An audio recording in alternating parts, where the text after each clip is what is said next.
क्या तो मनमाना 1000 वर्ष से उठा कोई नहीं है, क्योंकि ये तो पक्का समाधिस्थ हो जाता है। और मेरी आत्मा रोए जागी वही हुआ था, क्योंकि कोई बालक जिद करके उसकी जिद पूरी ना कर ले तो माता पिता बेशक ना चेंदा, पर चैन हो आकर उसकी जिद पूरी करके।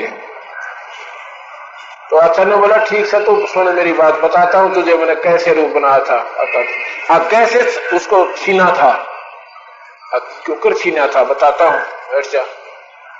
भगवान वहां से अंतर ध्यान हो गए, दोनों देखने लगे कि कहां गए, सामने एक सुंदर लड़की का रूप बना रखा। और वहां देखा कि भगवान शिव जी ने देखा तो अकेला यहां कोई नहीं है, जैसे जंगल में बैठा नजर आ रहा है, स्वप्न सा बना दिया। भगवान जी तो देख के इधर उधर और उस लड़की के पीछे भाग लेते हैं। इसमें वर्णन कर रखा लड़की का जो शरीर है, जो विलियन हीरोइन होती है, ऐसा गंदा अर्धनग्न शरीर और बहुत अच्छे वातावरण हो रहे, भगवान उसके पीछे पीछे भाग रहा है, मदहोश हो जाता है। उसकी बिरण के लिख रखा है इसमें, और बताने जोगा भी कोई ना। और जाके हाथ पकड़ते हैं, अपने रूप में आ जाते हैं। ने बोला भाई न्यो खुश था मैंने उनसे वो कलश, ऐसे वो अमृत का घड़ा छीना था, न्यो मैंने मोहनी रूप बनाया था। फिर वो शर्मिंदे हो जाते हैं, भगवान शिव जो है शर्मिंदा हो जाते हैं। अकाप की महिमान आप ही जान। अब गरीबदास जी कहते हैं कि वहां तो 88,000 वर्ष उसने साधना की कि विषय वासना मेरे में नहीं रही, और फिर वो वासना फिर आगी नो की नो। जैसे कहते हैं काष्ठ के माही है व्यापक पर दिखे नाही, ऐसे काम देव पर चंडा व्यापक सकल दीप नौखंडा। अब जैसे अग्नि में, इसमें लकड़ी में आग है पर दिखती नहीं, बिल्कुल नहीं विजिबल है। जब इसमें आग चिल्ली लगा दी जाएगी वो सारी ही आग थी। जैसे अग्न काष्ठ के माही है व्यापक पर दिखे नाही, ऐसे काम देव पर चंडा व्यापक सकल दीप नौखंडा। ऐसे ये कामदेव, ये पापी, ये जीव के बस का कोई ना, ब्रह्मा विष्णु महेश के भी बस का कोई ना। ये तो कबीर भगवान के नुमाइंदे संत, उनसे आप नाम लीजिए। एक श्वास का सिमन है जो इन विकारों को निष्क्रिय कर देगा, धीरे धीरे नॉर्मल हो जाएंगे और फिर यहां से पार हो जाओगे। बोल सतगुरुदेव की साथ साहिब। तो विनती करूं चरण नवाऊं शीसे, गुरु राम देवानंद जी महाराज ने दिया नाम बख्शीश। कोटि कोटि सिजदा करूं, कोटि कोटि प्रणाम, चरण कमल में राखियो मैं बांधी जाम गुलाम। गुरु बिन माला फेरते हैं, गुरु बिना देते दान, गुरु बिन दोनों निष्फल हैं, चाहे पूछो वेद पुराण।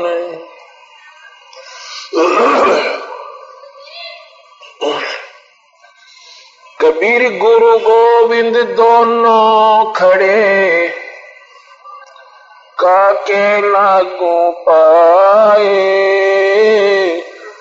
बलिहारी गुरु अपना जिन, गोविंद दियो मिलाए।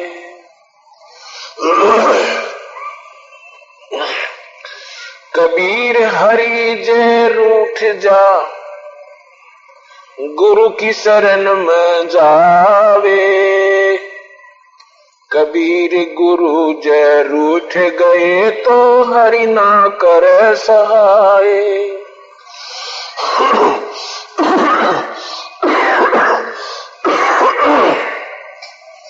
सात दीप नौ खंड में,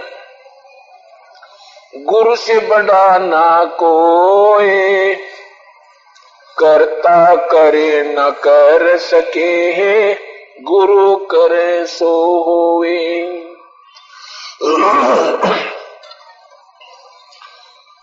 सतगुरु के उपदेश का लाया एक विचार, जे सतगुरु मिलते नहीं तो जाते नरक द्वार। कबीर नरक द्वार में दूत सब करते खेचाताने, उनसे कबू नहीं छूटता फिरता चारों खान।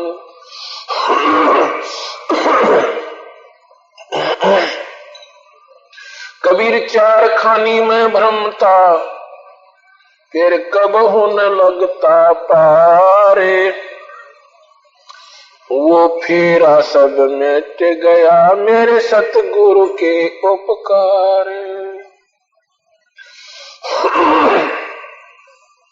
कबीर सात समुद्र की मसी करूं, लेखनी करूं बन राए। धरती का कागज करूं तो गुरु गुण लिखा न जावे।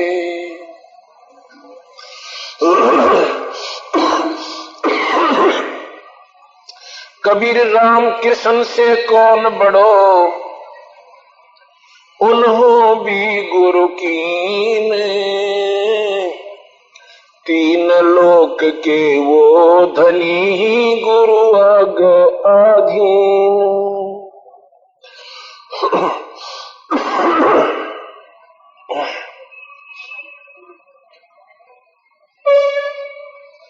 गुरु बिन माला फेरते, गुरु बिन देवे दान, गुरु बिन दोनों निष्फल हैं। बावे पूछो वेद पुराण। कबीर साहब कहते हैं कि किसी भी शास्त्र को उठाकर आप देखिए, उसमें सबसे पहले यदि आप धार्मिक कोई उपलब्धि चाहते हो, आत्म कल्याण चाहते हो, परमात्मा का भजन चाहते हो, कोई धर्म अनुष्ठान करना चाहते हो, तो आपका गुरु होना अति अनिवार्य है। गुरु के बिना किए हुए पुण्य आपके बेकार जाएंगे, व्यर्थ जाएंगे। कोई भी आप कोई धर्म करते हो, चाहे अपना मनमुखी कोई नाम जपा है, सीताराम राधे श्याम, सीताराम राधे श्याम, ये कोई बिना गुरु के ये जाप कितना ही कर लेना आपको फेल है, निष्फल है। और गुरु भी पूरा होना चाहिए। जो नहीं कोई पकड़ा ऐसे तू मेरा गुरु में आपका शिष्य और चल मेरा दान करवा दे, ऐसे कोई लाभ आपको नहीं होगा। गुरु भी पूरा हो। नॉमिनेटेड होती है समय समय पर संत, और बहुत ही कम संत होते हैं एक समय के अंदर। तो उन्हीं संतों से उपदेश लेने से बात बनेगी, आम गुरु से बात आपकी नहीं बनेगी। कई नादान व्यक्ति कहते हैं कि नारद ने झीमर गुरु बनाया था, धीमर जो मछियारा था, और उससे भाई उसकी मुक्ति होगी। अर्थात गुरु कैसा ही हो, गुरु तो गुरु ही होता है, ये गलत धारणा है। क्योंकि इनकम्प्लीट नॉलेज है, ये अधूरा ज्ञान है कि नारद ने धीमर गुरु बनाया था। जब उन्होंने उसे गुरु बनाया उस समय वो धीमर नहीं थे, उस समय वो पूर्ण संत हो चुके थे। क्या बात हुई उसके साथ? एक ऐसी घटना घटी कि वो मछलियां पकड़ते थे। कौन? कालू नाम के धीमर।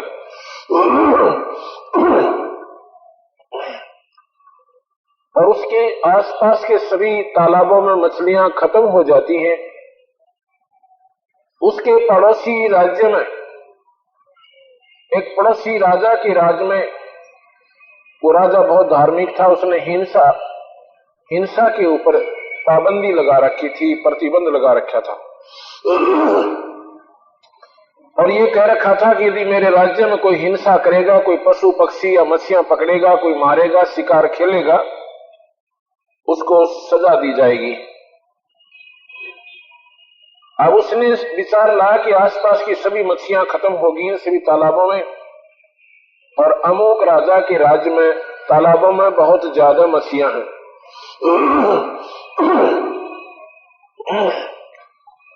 जल्दी रात्रि में सुबह जल्दी जाऊंगा, यानी सुबह सुबह वक्त से जाऊंगा, उस समय कोई नहीं होगा वहां पे, और मच्छियां पकड़ के ले आऊंगा, क्योंकि वहां मच्छियां बहुत हैं। बहुत जल्द थोड़े ही समय में ज्यादा हाथ लग जाएगा और तेरा काम बन जाएगा। ऐसा विचार करके वो कालू नाम का धीमर मुंह अंधेरे यानी सूर्यास्त होने से पूर्व उस तालाब पर पहुंच जाता है। उसमें थोड़ी थोड़ी सर्दी सी थी। उसने क्या किया कि ऐसे झुंडों के बीच में, क्योंकि तालाब के आसपास झाड़ जंखाड़ बहुत होते हैं, वृक्ष भी बहुत होते हैं, उनके बीच में उसने क्या किया, अग्नि जलाई। पहले अपने को सेका कि सर्दी सी उतर जा, और उसके बाद उसने तालाब में जाल डाल दिया। उसने जाल डाला था, उधर से उसी राजा नगरी के राजा का आना हो जाता है। वो किसी दूसरे शहर में जा रहा था सुबह सुबह जल्दी।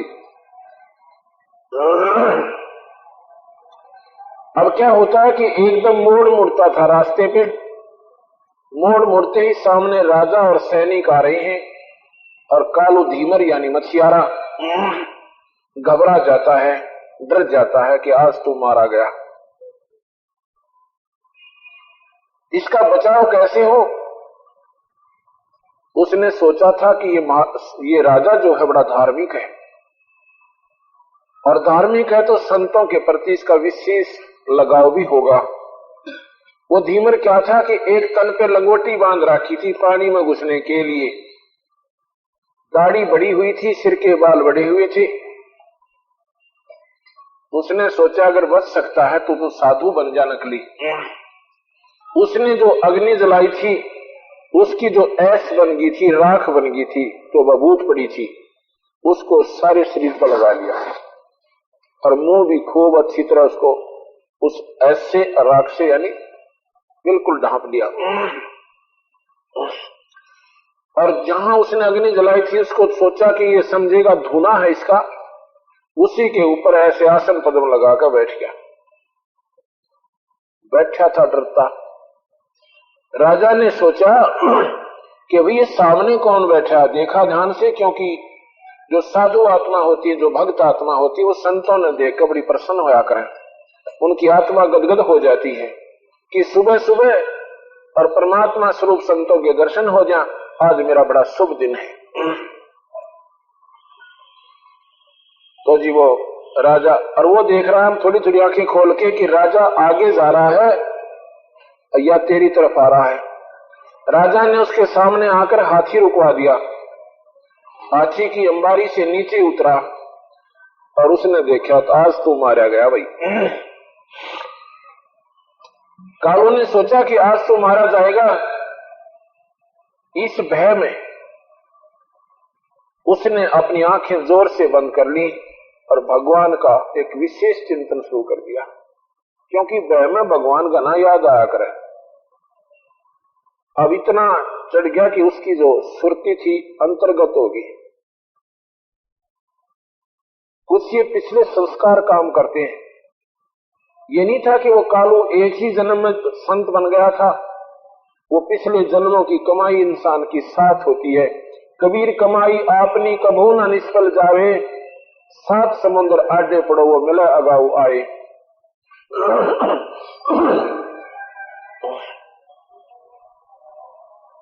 तो उन्होंने उसकी अंतर्गत मृत्यु होगी और एकदम साधु रूप में वो शांत हो गया। राजा आया, कुछ देर तो बैठे, प्रणाम किया, एक दो बार नमो नारायण कहा, लेकिन महात्मा ने आंखें नहीं खोली। वो तो डर रहा था, जैसे आंख खोल दी तो पकड़ा गया। राजा ने सोचा कि साधु अपनी साधनाएं करते, इनको ज्यादा नहीं टोका टाकी किया करते, दर्शन हो गए, मेरे सौभाग्य हैं।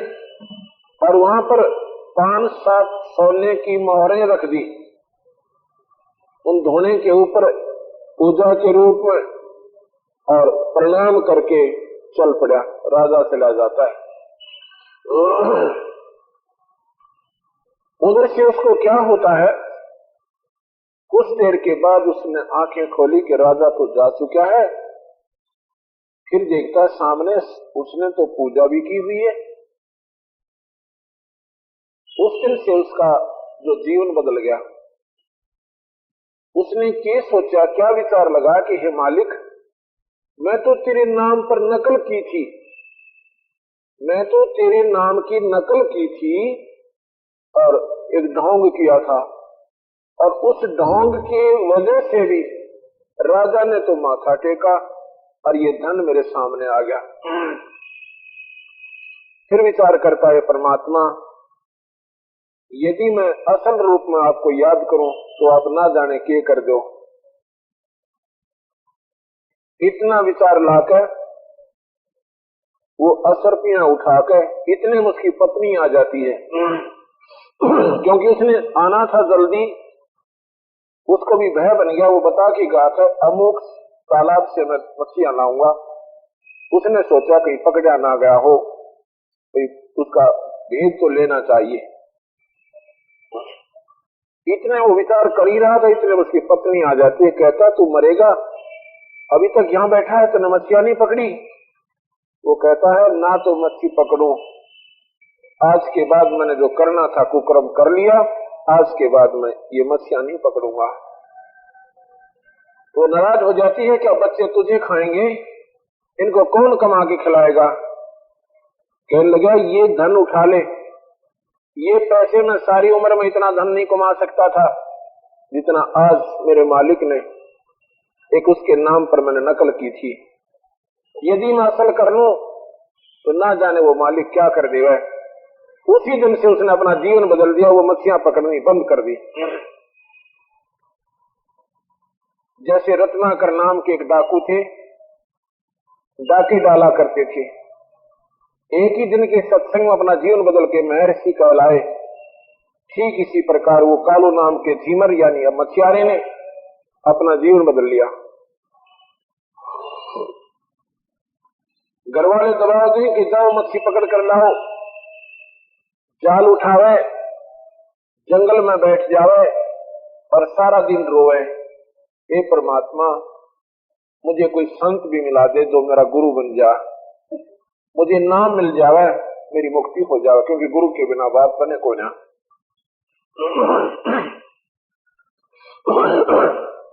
और सामने नू की नू जाल खाली लेकर घर आ जावे। घर के अच्छी बुरी कहे तूने जो सर्वनाश करना है, तू कमाता नहीं है, तू ये नहीं करता है। वो कहता है कि मैं मजदूरी कर लूंगा पर ये कुकर्म नहीं करूंगा। जब हमारी सच्ची लगन लगती है परमात्मा में, परमात्मा संत भी मिला देते हैं। एक दिन उसके पास सतगुरु कबीर साहब उस कालू झीमर के पास आ जाते हैं संत रूप में और कहते हैं बच्चा यहाँ कैसे बैठे हो। वो कहता महात्मा जी मैं अपनी सारी घटना बताता हूँ, मेरा अब संसार में मन नहीं लगता, परमात्मा ढूंढना चाहता हूँ, मुझे कोई बताने वाला नहीं मिल रहा कि कैसे परमात्मा की प्राप्ति हो। उन्होंने बताया कि गुरु के बिना जीव तेरा सारा असफल है और प्रथम आप अपना गुरु बनाइए। तो कहने लगे गुरु किसे बनाऊं कि मुझे बनाइए, मैं तुझे उपदेश दूंगा, उस नियम को निभाइए, तेरा बेड़ा पार होगा। कालू झीमर ने सतगुरु से नाम ले लिया, उसके बाद वो कालू पीर बन गया। पीर माने गुरु, कालू पीर। लेकिन उस समय के लोग उसे फिर भी झीमर ही कहा करते थे। तो एक दिन नारद जी के गुरुदेव नहीं थे, तो ऐसे सत्संग के सुनने से ज्ञान हुआ कि गुरु के बिना जीवन अधूरा है। तो नारद जी ने सोचा भी गुरु बनाऊं किसको, या कोई योग्य इंसान यानी ऋषि मुझे दिखाई नहीं देता जो मेरा गुरु बने। भगवान विष्णु जानी जान के उसने कहा कि नारद जी सुबह सुबह ब्रह्म मुहूर्त में आप जब स्नानार्थ जाओगे तालाब पे, रास्ते में जो व्यक्ति तुझे मिले उसको अपना गुरु बना लेना, वो तेरा गुरु होगा। नारद जी जा रहे थे, उधर से भगवान ने प्रेरणा दी, कालू भी उधर से आ जाते हैं पीर। तो उसने देखा कि तो धीमर है, ये गुरु के योग्य नहीं है, उस दिन नहीं बनाया। अगले दिन फिर पूछा क्यों भाई नारद आपने गुरु बनाया, कोई व्यक्ति मिला? जी मिला था, एक धीमर मिला था, वो गुरु नहीं था। अगले दिन फिर कहा कि कल फिर जो आए उसको गुरु बना लेना, चाहे वो कोई भी हो। जब वो अगले दिन जाता है तो वही धीमर उसे फिर मिलता है, यानी कालो पीर मिलता है। उस दिन भी वो गुरु नहीं बनाता है। इसे क्या गुरु बनाऊं, ये तो एक धीमर है। नारद जी एक विष्णु भगवान कहते हैं नादान, वो धीमर नहीं है। अब वो पहुंचे हुए परम संत हैं, उनसे उपदेश ले लीजिए जाके। जब नारद जी ने उस कालू नाम के उस पीर का नाम लिया और नारद जी की 84 छुटी। ये कालू जो था ये कबीर साहब का उपासक था, ये कबीर मत का साधक था। नारद जी ने उनसे उपदेश लिया। कबीर पंथ में जो पूर्ण संत होगा उसके पास 3 लोक की भक्ति के भी उपदेश होते हैं। अगर आपने इन्हीं परमात्माओं की साधना करनी है वो भी नाम हम देते हैं, क्योंकि हम पासपोर्ट बनाने वाले उस परमात्मा के नुमाइंदे हैं। पासपोर्ट बनाने वालों से कौन सी ही कंट्री का बनवाइए उसी का बना देंगे, क्यों उनके पास अथॉरिटी होती है। तो नारद जी नाम लेने के बाद एक दिन किसी ने पूछ लिया कि तेरा गुरु कौन है। नारद जी के मन में हीनता आ गई कि क्या बताऊं उनको, ये बताऊं कि एक धीमर और कालू मेरा गुरु है। उसने अपने मुख से कह दिया कि मेरा गुरुदेव तो बस ऐसा ही है। इतना भी गुरु के प्रति अगर भावना आपकी हीन हो जाती है, आप 84 लाख के अधिकारी हो जाते हो, आप नरक में जाओगे। गुरु के प्रति आपकी जरा सी भावना हीन नहीं होनी चाहिए। या तो गुरु बनाओ मत, बना लिया तो उसको परमात्मा तुल्य मानना चाहिए।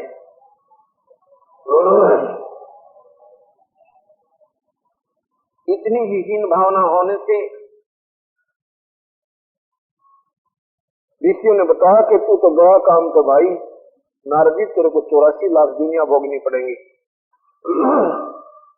विष्णु जी ने कहा कि नारद तूने गुरु को छोटा कहा है, छोटी जाति का माना है, तू 84 लाख दुनिया में जाएगा।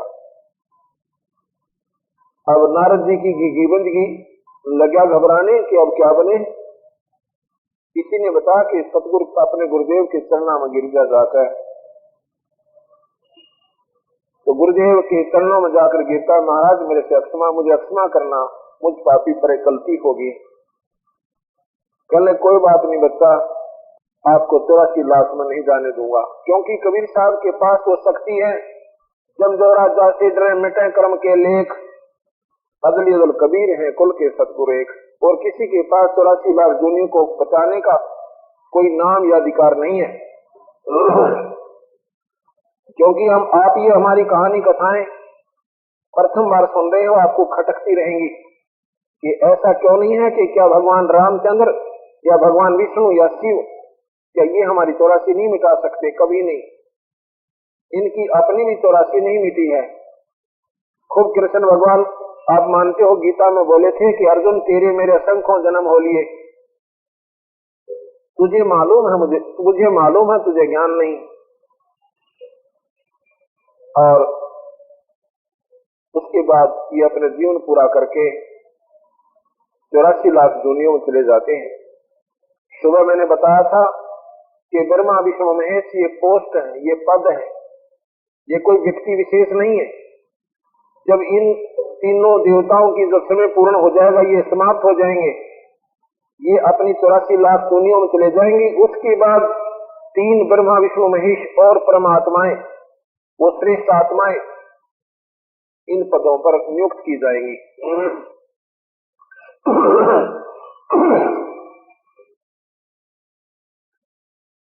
तो यहाँ कहते हैं नारद ने धीमर गुरु की ना, और कहा ज्ञान में हो गया हीना। धीमर, आप लोग मानते हो कि उसने धीमर गुरु किया था, लेकिन उसमें वो पूर्ण संत हो चुके थे। आम संत से बात नहीं बनेगी, आम गुरु से बात नहीं बनेगी, गुरु पूरा होना चाहिए।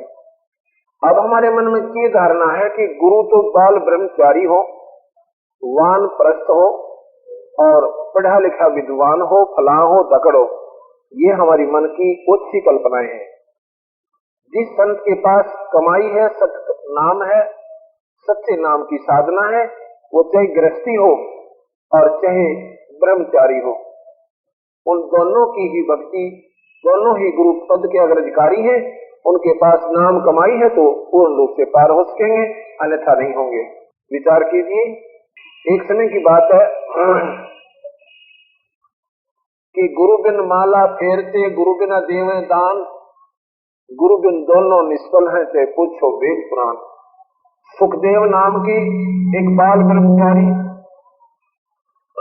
सुखदेव नाम के एक महर्षि, जो अपनी मनमुखी साधना से और पिछले जन्मों की कमाई के आधार पर उसमें कुछ सिद्धियां थी, उन सिद्धियों के आधार पर वो अपनी साधना करता हुआ और एक दिन स्वर्ग लोक पहुंच जाता, विष्णु के लोक में, आकाश में अपने शरीर के साथ उड़कर। एक सिद्धि आकाश से उड़ जाई, एक सिद्धि जल पर न लाई, एक सिद्धि जो उड़े आकाशा, एक सिद्धि जो परलोक के वासा, एक सिद्धि जो कस्तम जारा, एक सिद्धि जो हंस नियारा। ऐसी ऐसी सिद्धियां होती हैं। तो अपनी सिद्धि शक्ति से ये सुखदेव विष्णु लोक में पहुंच जाते हैं। विष्णु लोक में जब पहुंच जाते हैं तो वहां जाकर के एक स्वर्ग, एक अलग रेस्टोरेंट होता है वहां पर, उस स्वर्ग के अंदर जाना, इंटर करना चाहते हैं। लेकिन वहां पर खड़े हुए पहरेदार उससे पूछते हैं कि आप अपने गुरु की कोई सर्टिफिकेट दिखाइए, आपके गुरुदेव कौन है। वहां जाकर के देखा जाएगा कि गुरु मान्यता प्राप्त भी है कि नहीं। पासपोर्ट बनाने वाले नॉमिनेटेड होते हैं गवर्नमेंट की तरफ से, नकली बनाने वाले भी बहुत मिलेंगे, पैसे हटने वाले, लेकिन वहां पकड़े जाएंगे वो नकली पासपोर्ट वाले, उनको वापस कर दिया जाएगा, उनके पैसे भी बरस जाएंगे और उनको सजा भी हो सकती है। तो वो कहने लगा कि गुरु की क्या आवश्यकता है, जिन्होंने गुरु बनाया है वो भी यहीं आ रहे हैं, मैं बिना गुरु के आकाश में उड़ के आ गया हूं। कहने लगे जी, वो पहरेदार कहते हैं पारखद की ये बात हम नहीं जानते, हमारे को विष्णु जी का आदेश है कि जिनके गुरुदेव हो और वो भी इस लिस्ट में उनका नाम हो गुरुओं का, तो आप अंदर जा सकते, नहीं तो आप नहीं जा सकते। कहने लगे भाई मुझे भगवान विष्णु से मिलाओ। उसने सोचा था ये वैसे तुक्के मारे अपनी तरफ से, भगवान ऐसा थोड़ा ही कहता होगा। उन्होंने जाकर कहा कि सुखदेव नाम के ऋषि आए हैं प्रभु और स्वर्ग के अंदर जाने का आग्रह कर रहे हैं, आपका क्या आदेश है, जाने दो उसे, तुम क्यों नहीं जाने देते। कहने लगे उनका गुरु नहीं है जी, फिर मत जाने दो। वो कहते हैं हम आपसे मिलना चाहते हैं, अन्यथा मैं नहीं जाऊंगा। तो विष्णु जी कहते हैं चलो मैं आता हूं।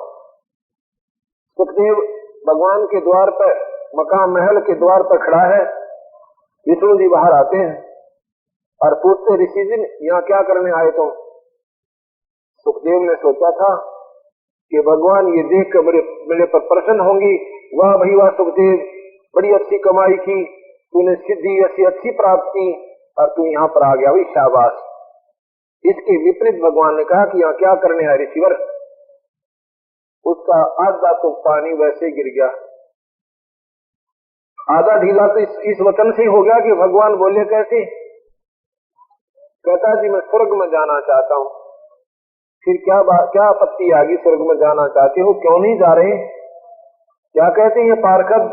ये कहते हैं कि आपका गुरु नहीं है। क्यों आपका गुरु नहीं है? भगवान बोले अग्ना जी। फिर अरे वाह नादान, तेरा गुरु नहीं अभी तक? अग्ना जी नहीं जी, मैंने गुरु नहीं बुला रखा। फिर सुखदेव जी आप स्वर्ग में नहीं जा सकते, वापस जाइए, किसी पहुंचे हुए गुरु को गुरु बनाइए, संत को, और फिर यहाँ आइए। अब सुखदेव कहता है कि भगवान उस मृत मंडल में ऐसा कौन गुरु है, आप ये भी निर्देश मुझे दीजिए कि मैं उसे उपदेश ले लूं। उन्होंने कहा कि राजा जनक जो सीता के मुंह बोले पिता थे, वहां जाइए। राजा जनक की 10,000 रानियों का प्रमाण मिलता है, और राजा थे, गृहस्थी थे, और उससे नाम ले लीजिए जाके, जब तू यहाँ आ सकता है। वहां तो सुखदेव बोला नहीं, इंद्र लोक में आ जाता है, वो भी एक स्वर्ग लोक है। इंद्र लोक में आ जाता है, वहां पर काफी ऋषिजन महात्मा जन बैठे हैं, देवलोग। वो कहते हैं सुखदेव आज तेरा चेहरा कुछ खिला नहीं है, आज मायूस कैसे हो गए हो? लगाई थी, लेकिन स्वर्ग आपको आज कोई ना देखा नहीं आपने, सिर्फ सुनने मात्र से उसमें आपका आकर्षण बन गया। कथाओं के सुनने से, शास्त्रों के बार बार रिवीजन होने तक आपने हर बात में स्वर्ग को प्रमुखता दे रखी थी, लेकिन स्वर्ग कुछ भी नहीं है। 4 मुक्ति जहां चंपी करती माया हो रही दासी, और दास गरीब अभय पद पर से वो मिले राम अविनाशी। अब देखो कितनी गहरी बात कही है। यहाँ पर 4 मुक्ति, अंतिम चौथी मुक्ति यहाँ की सायोज मुक्ति है। वो मुक्त हंस जब लग ये कल्प अंत नहीं होगा, इतने वो स्वर्ग में रहेगा। जब ये कल्प अंत होगा, ये सब ब्रह्मांड खत्म होंगे, तो वो चौथी मुक्ति का हंस भी अपना ऐसे 84 में आ जाएगा। और बंदी छोड़ कहते हैं उस सतलोक में ये 4 मुक्ति से भी उच्च प्राप्ति किए हुए हंस वहां पर बैठे रहते हैं। जो वहां चले गए, ये 4 मुक्ति का सुख भी आपके पैर दबाओगा, अर्थात ये उसके सामने कुछ भी नहीं होगा। 4 मुक्ति जहां चंपी करती माया हो रही दासी, और दास गरीब अभय पद पर से वो मिले राम अविनाशी। यहाँ पर सभी भय में है, या किसी का भय नहीं मिटा हुआ, न राजा का भय मिटा, रंग का मिटा कैसे, न ब्रह्मा विष्णु महेश का भय मिटा। एक भक्त कहता है, हाँ, फिर कहते हैं ये तीनों नाशवान है, ब्रह्मा विष्णु महेश, और इनका पिता निरंजन भी नाशवान है, लेकिन अविनाशी भगवान पूर्ण ब्रह्म परमात्मा कबीर साहब है। एक भक्त इस बात को सुनकर बड़ा अक्षुब्ध हो जाता है, और सत्संग के बाद मेरे पास लड़ने को आता है। आपने कैसे कह दिया भगवान शिव के बारे में, ये नाशवान है, फलाना, ये यूं कर दे, ये सब कुछ कर सकता है, ये जानी जान है। पहले तो मैंने उसको शांत किया, प्यार से बोल के बैठ जा, चलो मैंने आपके पास 100 का नोट है, ठीक है, और मैंने उसको 1 रुपए का बता भी दिया, तो आपको चिढ़ क्यों हुई? आपको तो मालूम है मेरे पास 100 का नोट है। उसको दुख नहीं होगा जिसने पूर्ण ज्ञान है ये 100 का नोट है, और मैं उसको 1 रुपए का बता रहा हूं। फिर तुम्हें मेरा विश्वास को ना अपने भगवान पे। अगर तुझे विश्वास होता तो नाराज नहीं होता। तुझे यकीन है कि 100 का नोट है, ये कहता रहेगा, ये उसके कहने से 1 रुपया थोड़ा बन जाएगा, तो वो शांत हो गया थोड़ा सा। हाँ बात तो ठीक साहब की, ठीक है, मैंने बांटने दे, कुछ भी कहूं, पर तू अपने भगवान ने तो पक्का मान ले। अब वो तो है ही, जानी जान है, जो चाहो करते। मैं बोला सुनते इतना बताओ तेरे भगवान की। अब बता, एक बार भस्मासुर ने, ये शिव पुराण में लिख रखा है, ये शिव महापुराण मेरे पास रखा, किसी का शंका होती वो पढ़ लिया आकर। एक बार भस्मासुर ने भगवान शिव के द्वार पर कैलाश पर्वत में 12 वर्ष तक ऊपर ने पैर करके नीचे ने सिरासन पर तपस्या करी थी। 12 वर्ष के बाद पार्वती एक दिन कहती है, भगवान आप तो महादेवन पति देव हैं, आप जो चाहो सो कर सकते हो, कि आपके दास की कोई मांग है तो पूरी कीजिए। शिव जी भी भूल गए, अखबार मांग भी क्या मांगता है, भस्मागिरी, भस्मागिरी नाम था उसका। भस्मा असुर, असुर माने राक्षस, वो बाद में उसका नाम पड़ा भस्मासुर। कहने लगे जी ऐसे नहीं, वचनबद्ध हो जाओ, जब मैं आपकी अपनी तपस्या भंग करूं। तथास्तु, वचनबद्ध हुए। मांगो, क्या मांगते हो? कि आपका ये भस्म कड़ा दे दो। एक कड़ा था कंडा जो उसने भगवान ने हाथ में डाल रखा था, उसमें ये शक्ति थी जिसके ऊपर नो कर देना भस्म, वो भस्म हो जाता था, खत्म हो जाता था। भस्म कंडा कहते हैं। अब शिव जी ने वो दे दिया, ले भाई। अब उसके मन में के खोट था नीच में कि शिव जी ने मारो और पार्वती बहुत सुंदर है, इसको अपनी पत्नी बना ली। और ये मन में खोट लेकर तपस्या भगवान शिव जी के सामने कर रहा है। भगवान शिव जी ने न्यों नहीं गिराई, नीच आत्मा मन में क्या रखे हुए, तो जानी जान टट्टू क्यों है भाई? ये पता के जानी जान, ये तो इसमें लिख रहा क्या शिव पुराण में। और फिर न्यू बोला ले हो करड़ा। भगवान शिव जी से कहता हो होशियार, तुझे मारूंगा। और न्यू करके जब भाग्या तो भगवान शिव जी ने छलांग लगा दी। भगवान शिव जी आगे आगे, भस्मागिरी पीछे पीछे उसको मारने के लिए दौड़ रहे हैं। ये शिव महापुराण बता रहे हैं आपको। अब भगवान शिव जी का जी पक्की अपना तीसरे चौथा गियर ला दिया उन्होंने, और रो रहे हैं, पुकार रहे हैं कि मुझे बचाओ बचाओ। तो ये आपस में सहयोग देते हैं। शिव जी पर आपत्ति आती है, विष्णु आ जाता है। विष्णु पर आपत्ति आती है, शिव जी सुनने आते हैं, क्या बात होगी। तो विष्णु जी ने देखा भाई आज के बाद तो कैसे बिगड़ गई, भोलानाथ की फंस गया। उन्होंने देखा अपने ध्यान से कि तो बात बिगाड़ रखी सारी। भस्म कड़ा इस राक्षस को दे दिया, खत्म करेगा, हमें भी मार देगा। ये तो इसमें बड़ा जुल्म हुआ भाई। ये तो क्या करते हैं कि बस भगवान विष्णु ने पार्वती का रूप बना लिया और भस्मागिरी के सामने आकर खड़े हो जाते हैं। भस्मागिरी तो पार्वती को चाह रहा था, उसने इतना भी ज्ञान था कि जब तक मेरे पास भस्म कंडा है, शिव जी तो 100 किलोमीटर नजदीक नहीं आ सकता मेरा। इतना उसको ज्ञान था कि 100 किलोमीटर के इस पैरामीटर में तो रहता कोई ना। खड़े हो गए और पार्वती की तरफ दुष्ट नजरों से देख रहा है। पार्वती कहती है कि मुझे डांस करके दिखाओ पहले। वो बोला मैंने डांस करना आता, मैं तो तपस्या की है। मैं बोली मैं सिखाती हूं तुझे डांस करना, ऐसे जैसे मैं करूं ऐसे करना पड़ेगा आपने। तो भाई उसने तो अपने गर्ज में कहा कर, वो बोला मुझे बताता रहना तू कैसे करते, मैं ऐसे करता रहूंगा, सीख जाऊंगा थोड़े दिन में। अब वो कहती दाएं हाथ को ऐसे, बाएं को ऐसे, दाएं पैर को आगे, बाएं को पीछे नु करते करते इस हाथ को ऐसे कर ले, जिसमें कड़ा ले रहा था उसने सिर पर किया, ने बोला भस्म, और भस्मासुर मर गया। भस्मागिरी मर गया। उस दिन से उसका नाम भस्मासुर रख दिया गया, क्योंकि उसने राक्षसों जैसे काम किए। अपनी मां पर उसने नीत खराब की। अब वो लेके कड़े ने विष्णु जी विष्णु रूप में आकर, और भगवान शिव जी दौड़े जा रहे हैं सांस चढ़े हुए। आगे जाके विष्णु जी कहते हैं रुको महादेव, कहां भाग रहे हो, क्या होगी, क्या आपत्ति आ गई? कहते आप भी भाग लो। क्या हो गया कि भस्मागिरी राक्षस ने मेरे से धोखा किया है, मेरे से भस्म कंडा ले लिया। कहने लगे ये ले आया भस्म कंडा तुम्हें? कि नहीं, वो आपको नहीं दे सकता। तो उसकी नजरों में दोष था, वो आपको भस्म कंडा नहीं दे सकता। आप मुझे बहका रहे हो, आप सच नहीं मान रहे मेरी बात को, आप भी भाग लो, मार देगा वो। कहने लगा मैं उसको ले आया हूं, मेरी सच मान ले तो, अब मेरा गल नहीं लगता। मैं सच कैसे मान लू? राक्षस से आप ले सकते हो? बताओ कैसे लेके आए, बताओ मुझे। भगवान वहां से अंतर्ध्यान हुए और सामने एक सुंदर लड़की का रूप बनाया। अब यहां पर व्याख्या भी नहीं कर सकता, उस भगवान शंकर गेला के भी थी वहां पर, उस लड़की के पीछे भाग लिए और जाके जब बहुत दूर तो भागते रहे, जब हाथ पकड़ा भगवान अपने असली रूप में आ गए। फिर हंसने लगे कि भाई नो मारा मनो भस्मागिरी, जो कि तुम भूत बना दिया, मैं वो बना दिया था। जब उस भगवान शिव जी का अदर पदर कालगा ठीक हुआ और फिर ये सर्वशक्तिमान हो गया। फिर अब ये दुख भी आता है भाई सच्चाई को सुनकर, क्योंकि सच्चाई बहुत कड़वी होती है। ये भगवान जरूर से पर 3 लोग के, ये 4 भुजा के हैं, ये 16 कला के हैं, बस ये 16 हॉर्स पावर के हैं। इससे ये 16 कला है इनकी। इनके पिता 1000 कला के हैं। इनकी माँ जो है ये और ज्यादा, इनसे ज्यादा कला की है।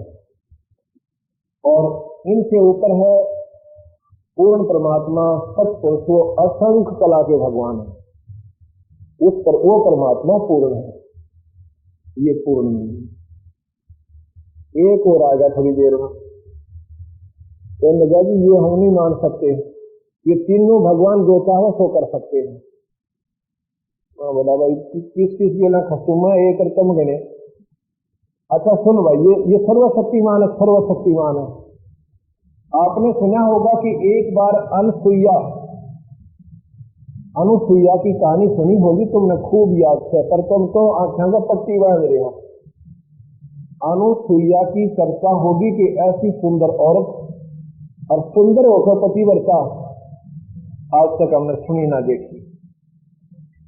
ये चर्चा पहुंच गई ब्रह्माणी, विष्णाणी यानी लक्ष्मी और सावित्री और पार्वती दो रहे, तो तीनों के मन में बड़ी जलन हुई, भाई मारे तो सुंदर और हमारी जैसी पतिव्रता कोई हो नहीं सकती, और वो कौन है ऐसी जिसकी इतनी चर्चा।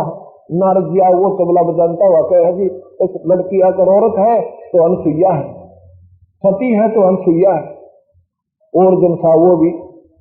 तो तीनों ने क्या सलाह मशवरा किया, उन्होंने अपनी एक मीटिंग करी तीनों ने, कहने लगी कि उस अनुसुईया के सती धर्म को तोड़वाते हैं। कैसे तोड़वाते हैं कि हम उन्होंने अपनी कर ली सलाह, ऐसे ऐसे भगवान आएंगे अपने अपने घर पे, उनको वचनबद्ध करना है। भगवान तीनों आए अपने अपने घर पे, तीनों ने वचनबद्ध कर लिया। अब एक काम बताओ, अब तीनों इकट्ठे हो जाओ, तीनों इकट्ठे होगी और तीनों वह इकट्ठी होगी। कौन? सावित्री, लक्ष्मी और पार्वती जी। अब बताओ क्या काम है कि ऐसे एक अनुसुईया नाम की एक औरत है और अत्रि ऋषि की पत्नी है।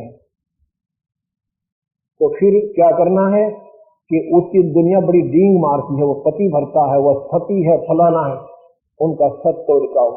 अब नकम्मी तुम क्या कह रही हो, ऐसा जुल्म हम करेंगे? अब नहीं, ऐसे करो तुम, नो करिए, तुम जाओ वहां पर भिक्षा मांगने के लिए, और वो भिक्षा जरूर देती है साधु को, और नहीं देगी तो उसका सत पति भरता, सती में ये सारे लक्षण होते हैं, साधु सेवा, अपने धर्म पर रहना, ये सारे कर्म में मिलाकर सब सती होती है।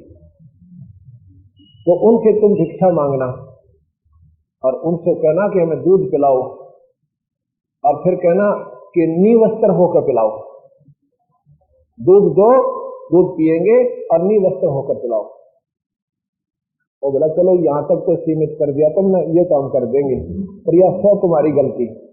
तीनों चल पड़े जी, वेश बदल कर साधु का रूप बनाया, जाके अपना आलस जगाया। अनुसुईया जी आई कि आओ महात्मा जी बैठो, भोजन पाओ, कि हम दूध पिएंगे। अब पियो, दूध पियो जी, ऐसे नहीं पिएंगे। और कैसे पियोगे? कि निवस्त्र होकर पिलाएं। वह जानेगी आज रोंग नंबर लाग रहा है इनका। कहने लगे अच्छा तो अभी पिलाती हूं, बैठ जाओ तुम।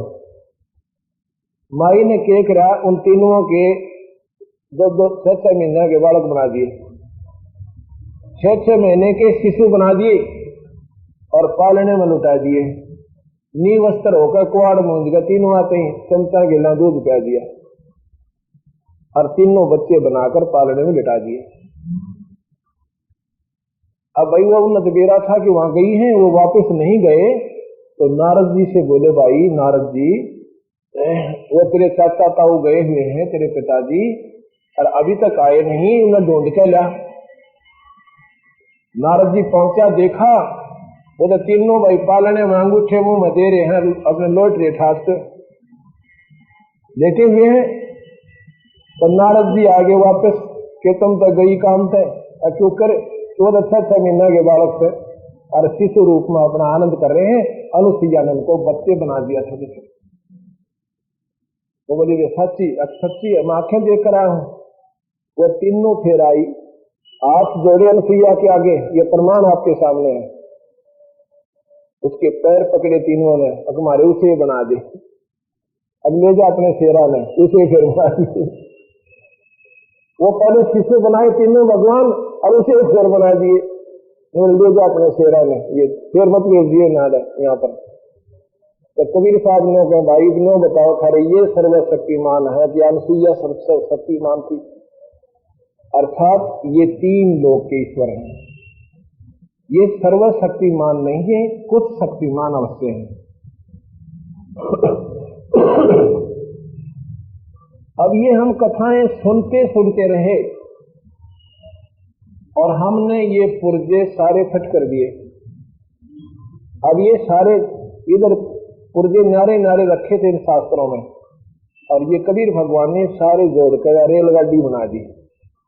इनको सबको यथास्थान पर फिट कर दिया, बता दिया कि तीन लोक के भगवान हैं और ये इतना काम कर सकते हैं कि पहिया यहां डालना है, इंजन ये काम करेगा और बाकी फ्लाईव्हील यो काम करेगा। और तुम लोगों को ना फ्लाईव्हील ना है सब कुछ, अपने लेवल में फ्लाईव्हील भी खूब काम देगा, उस बिना भी काम कोई ना चला। इसी प्रकार हमने इन तीनों देवताओं की भी आराधना साधना करनी है।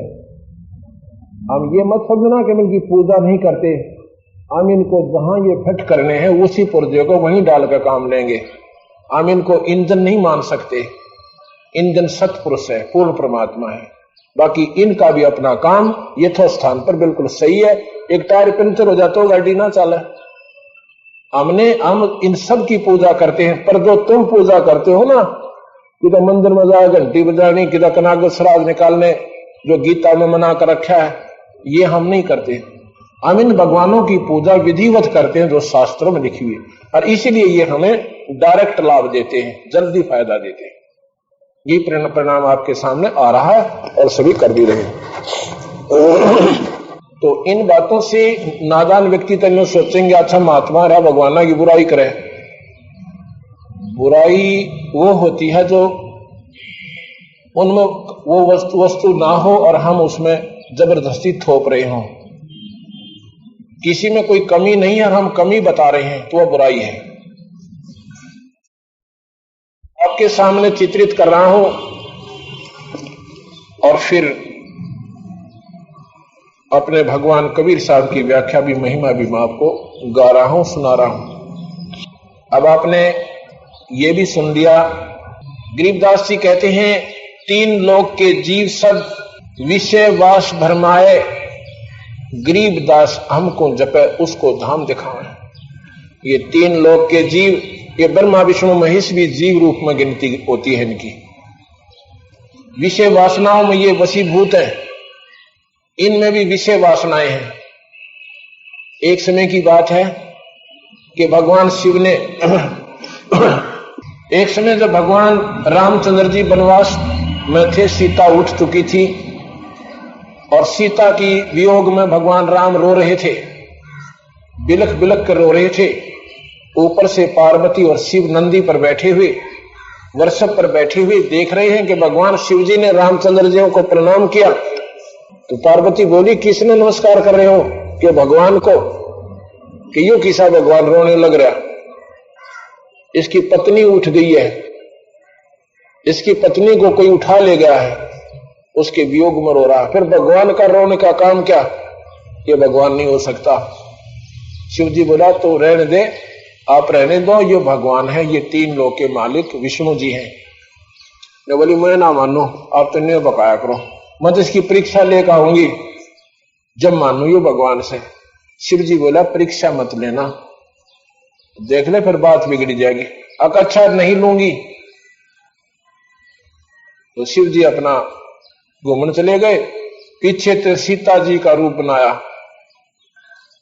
और रामचंद्र जी के सामने आ गई। कहने लगे, जो उसने सोचा तो नहीं था कि भगवान मुझे सीता समझकर और बहुत प्यार से और सोचेगा कि मेरी सीता मिल गई, बड़ा खुश होगा। जब वहां पहुंची ना सीता के रूप में कौन? पार्वती।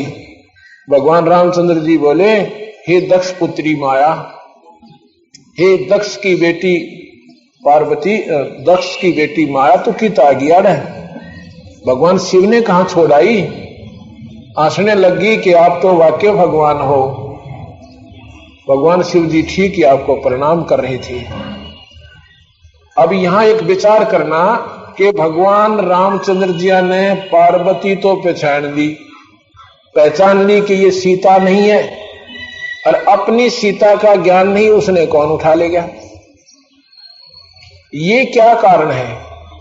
ये कारण है कि वो काल जो है 1000 भुजा का भगवान जो ब्रह्म है, उसके पास सबका रिमोट कंट्रोल है।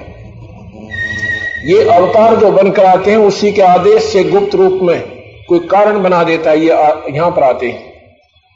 तो वो जितनी उसने बुद्धि इनकी काम करने दी दृष्टि छोड़ देता है, इतनी काम करती है, फिर बंद कर देता है, ऑफ कर देता है।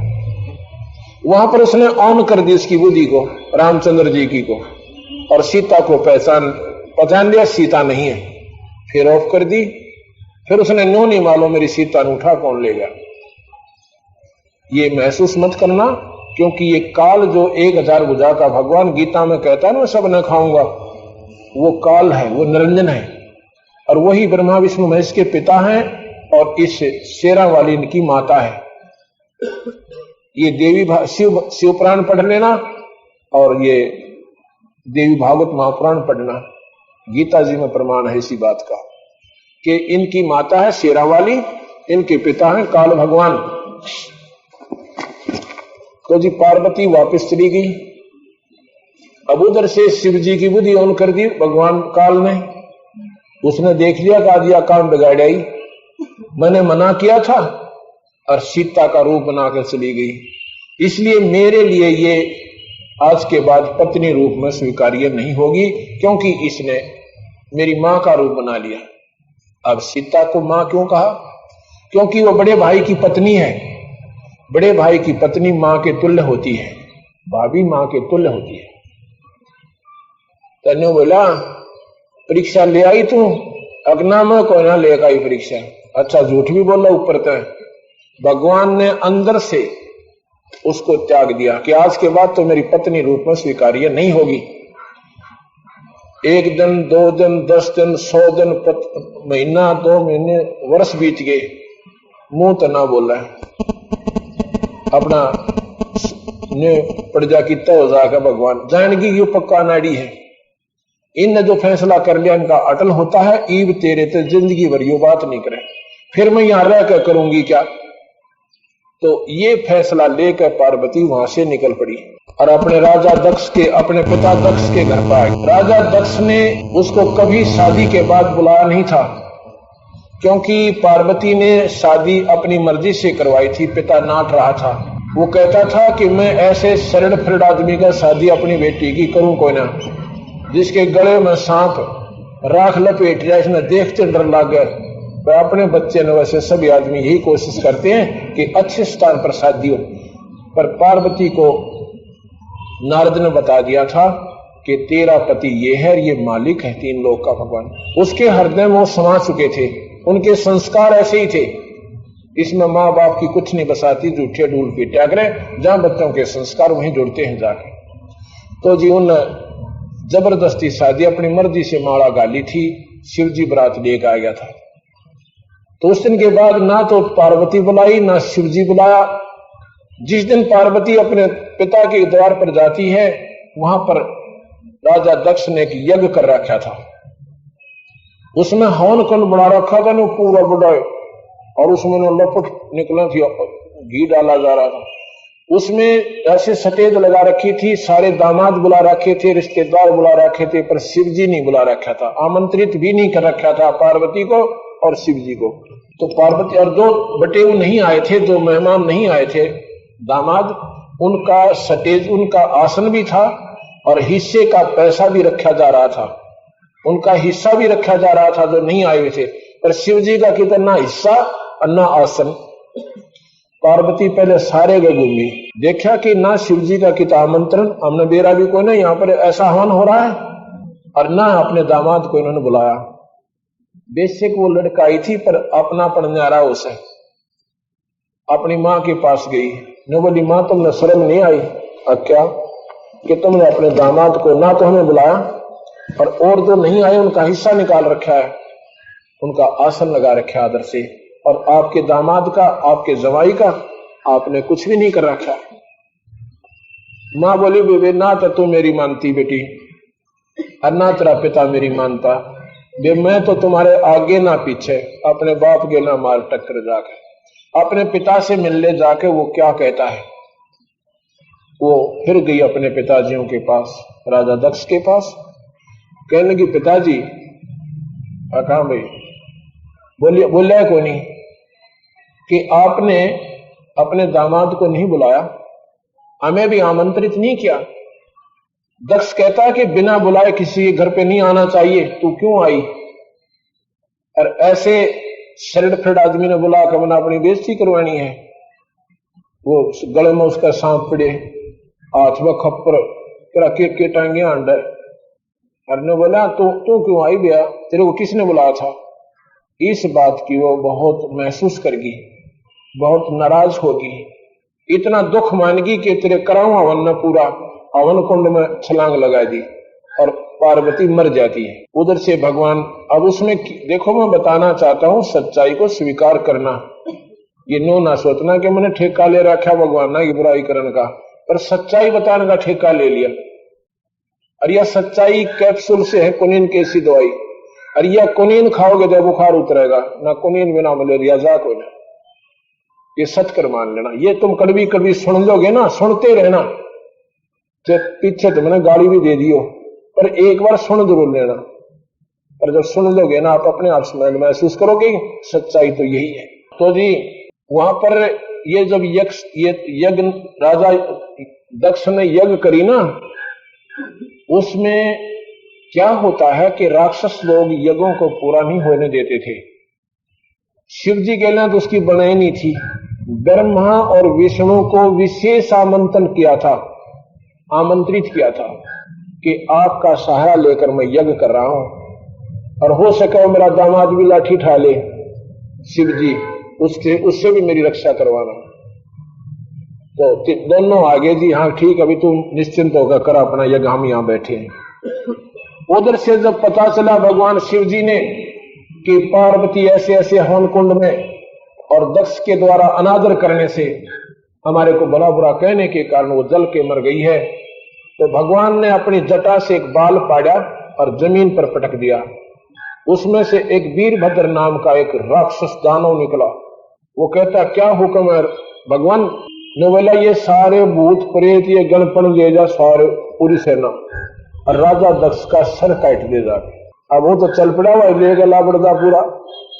उधर से राजा दक्ष को ज्ञान हुआ कि पूरी सेना लेकर वीरभद्र आ रहा है, और यह चर्चा सुन दी ब्रह्मा और विष्णु ने, दोनों खिसकने लगे।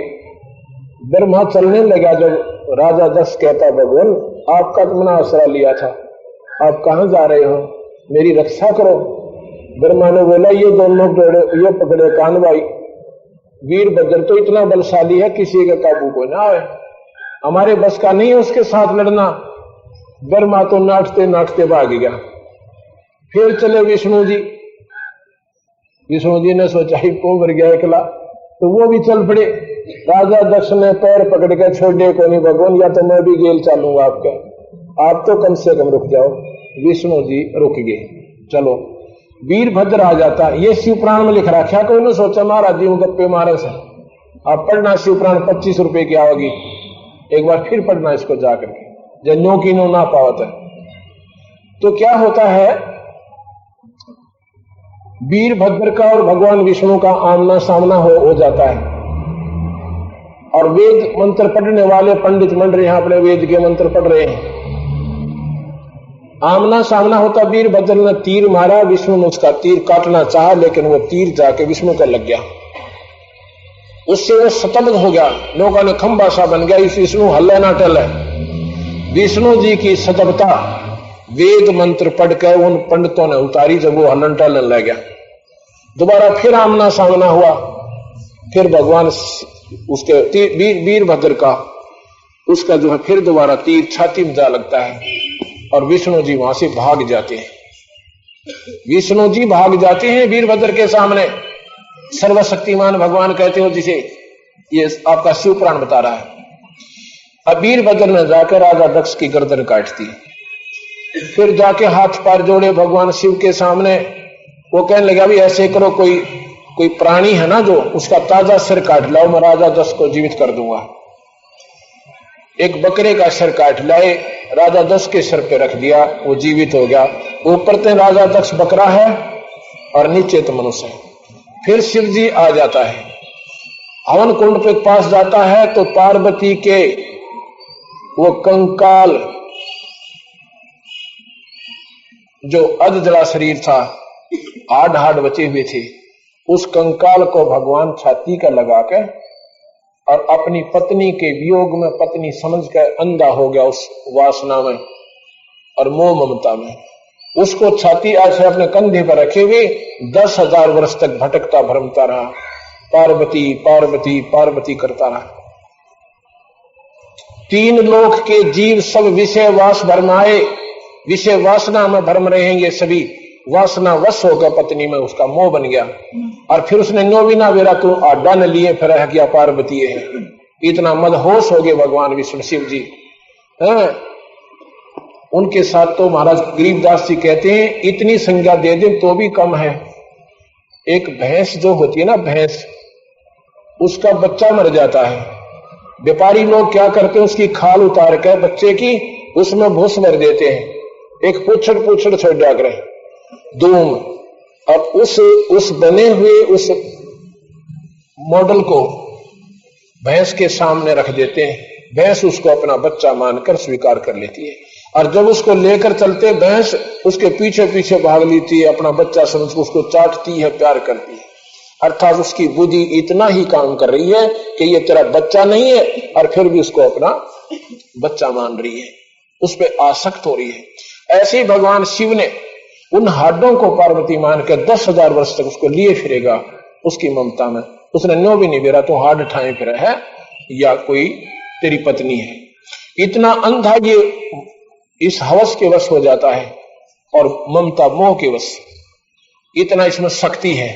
ये किसने दे रखी है? काल भगवान ने। फिर कहते हैं भगवान विष्णु ने सोचा भाई ये तो अच्छा बावड़ा होया है, इन आडा ने ना डालता बता। भगवान विष्णु ने कहते हैं सुदर्शन चक्र छोड़ा और वो सारे हाड खिंडा दिए। जहां पर नाक पड़ गया उधर, आंख पड़ गई उधर